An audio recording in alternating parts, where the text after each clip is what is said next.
This is an introductory video on how to use our audio and video system in the Spruceland gym.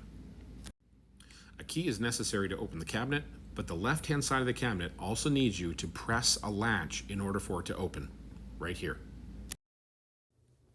Inside the cabinet, you'll find the projector, the remote for the projector, 2 receivers for wireless microphones, a Bluetooth receiver, an amp that controls all volumes with master and input volume dials, the 2 microphones, and a document camera if necessary.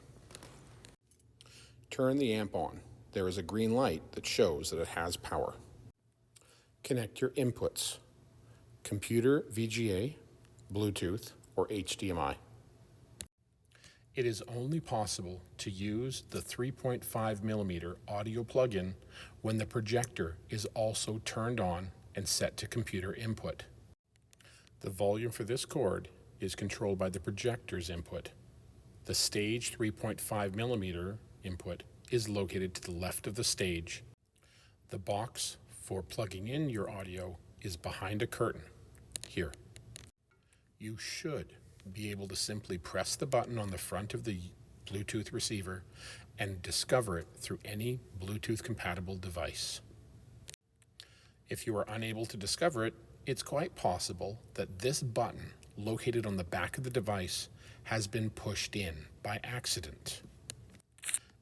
It must look like this to function properly. Here's some things to check if you are unsuccessful connecting your audio or video. This is the back of the amp. Notice how input 7 and input 8 are for the projector and Bluetooth that are now labeled. There's a big no tape over top of the other ports because they look like something can be plugged into them.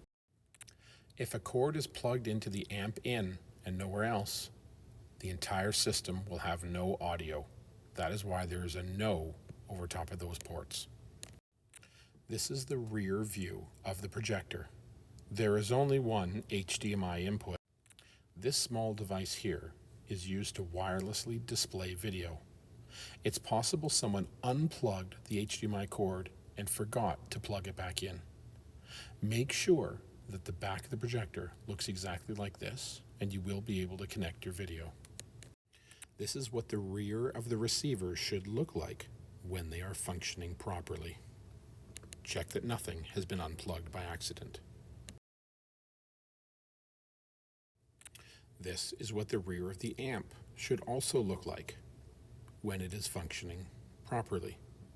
Again, check that no cords have been disturbed or are missing.